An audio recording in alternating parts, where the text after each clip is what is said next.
Bonjour à tous. Aujourd'hui, nous allons parler mewing.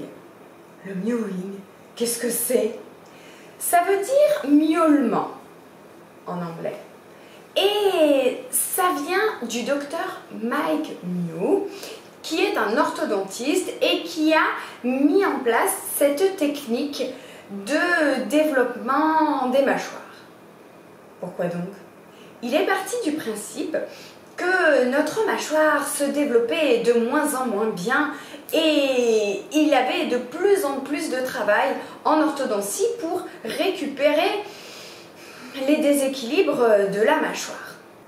À force de recherche, il s'est rendu compte que notre mâchoire était de moins en moins bien développée car elle était de moins en moins bien utilisée. Avec l'alimentation qui est de plus en plus molle, de plus en plus sucrée, de plus en plus transformée et avec le stress qui crée du bruxisme, etc.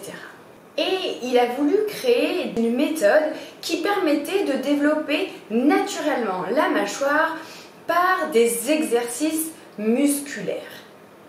Cette idée a été énormément relayée par les réseaux sociaux, beaucoup à l'étranger, et ça commence à arriver depuis quelques années en France. Alors, l'idée est très bonne, développer la musculature de la mâchoire, redonner du fonctionnement, ça m'a beaucoup intéressée. Et je me suis penchée d'un petit peu plus près sur ces exercices.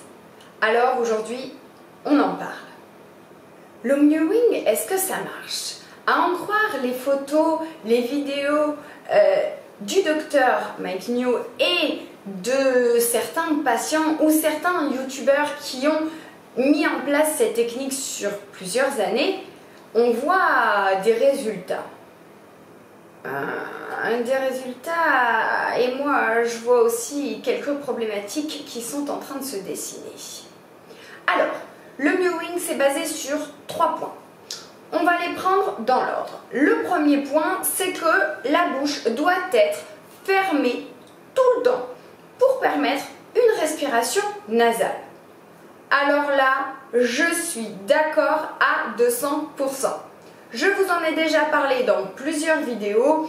Le nez doit être le seul à être utilisé pour respirer. La bouche, c'est qu'en cas de survie. Le nez est le seul qui nous permet de respirer en développant les maxillaires pendant la croissance, en remontant les pommettes, en étirant les yeux, bref, en développant le crâne. Donc, le nez est fondamental pour le développement de la mâchoire. Il doit donc être propre et utilisé pour fonctionner correctement. Jusque-là, premier point, on est tout à fait d'accord. Deuxième point maintenant, il nous parle de la position de la langue qui doit être au palais. Langue au palais? Au départ, je me suis dit, super! Enfin, un orthodontiste qui commence à remettre en place le fonctionnement du nez et la position de la langue, en plus de son travail sur les dents.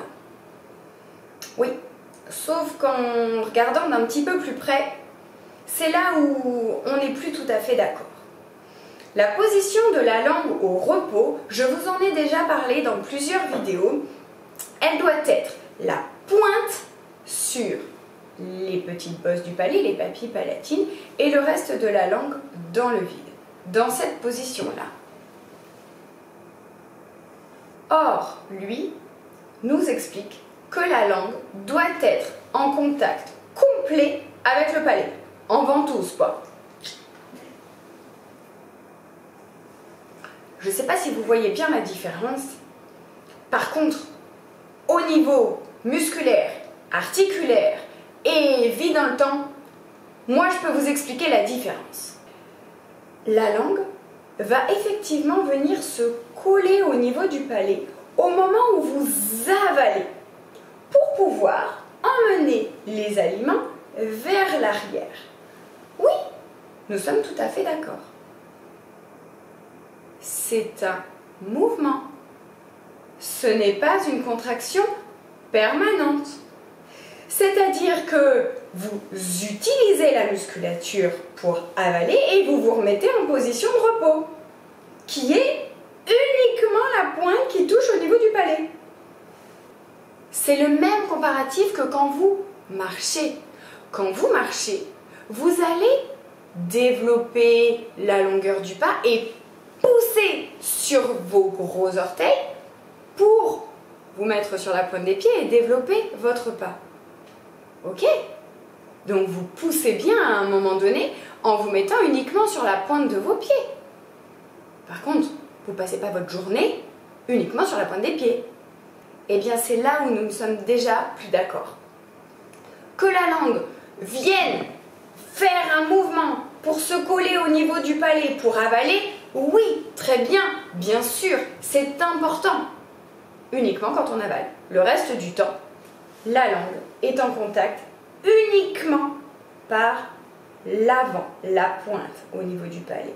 Le reste de la langue doit être dans le vide pour décomprimer les articulations des mâchoires. Ah, on découle donc sur notre troisième point, qui sont la position des dents. Et là, il nous explique que les dents doivent travailler et donc doivent être en contact tout le temps. Oh non, c'est pas possible. La catastrophe. On va développer une surmusculature, des douleurs musculaires, des compressions articulaires, des douleurs nerveuses, du bruxisme. Je continue ou je m'arrête? Vous pouvez aller voir les vidéos que j'ai faites sur les dents, sur le bruxisme et comprendre qu'au niveau de la mâchoire, les dents doivent toujours rester entrouvertes.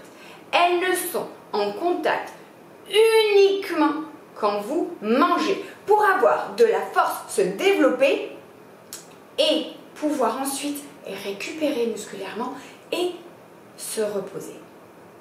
Donc, l'idée d'utiliser la mâchoire, de la développer pour la mastication, évidemment que je suis d'accord, mais ce n'est pas possible de laisser les dents en contact tout le temps.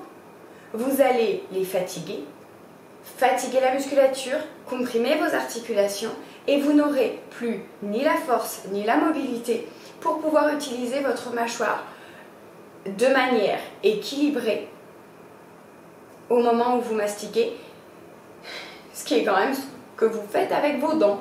Leur seule utilisation, c'est de manger. C'est quand même un peu dommage. Donc là, on n'est absolument plus d'accord.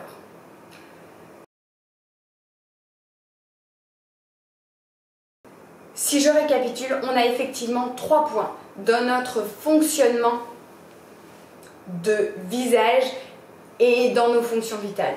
1. La respiration, 100% par le nez, donc bouche fermée et nez propre. 2.